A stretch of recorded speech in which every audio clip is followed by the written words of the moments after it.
We hear about it all the time. We hear the officials talking, and it's scary because there's nothing we can really do about it. It's something we're very aware of. But what happens is that people will build cottages along there.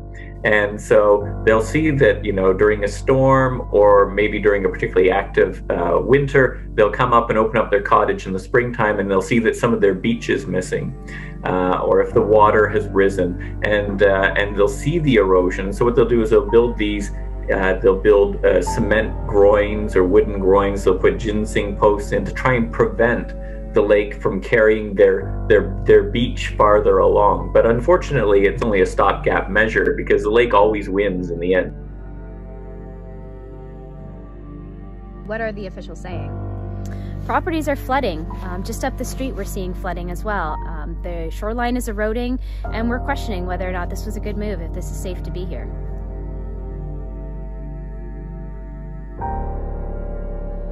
Now we're seeing different things. We're seeing flooding at unusual times of the year, so earlier in the springtime, because what's happening is that you get a sudden thawing event where the temperatures go way up, and so you get a lot of water pouring into rivers, but there's still ice in the rivers, and that hasn't melted yet, so the ice actually forms dams, and so the water that's rushing into the river backs up behind these ice dams and start to cause floods. So the dynamics of our river system start to change as the climate changes.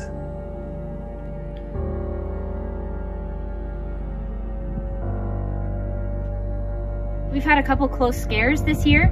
The road floods from the canal on the other side. When the waves and the water rises in the lake, it comes through the canal rises, the road floods, the sewage systems all back up. So we've actually had water come up to the top of the sandbags. Any significant events? Yeah, a year ago in November, there was a terrible collapse in a town nearby called Wheatley, where the tides just eroded the shoreline so badly that the road actually fell in. That was kind of a shock. It shoved reality into our face that this is how bad it can really get. I think that most climate scientists agree that the risk of floods around the world, in Canada and elsewhere, is going to go up in most regions, except in those where precipitation will become scarcer. So there are parts of the world, like out west, for example, the Great Plains, sub-Saharan Africa, especially West Africa and Southern Africa, where rainfall will become scarcer. And so they will actually have different risks. They'll have drought risks on a much greater basis. Here in Eastern North America, especially Southern Ontario, there might be the risk of more frequent droughts. So the risk of flash flooding and so on may well increase.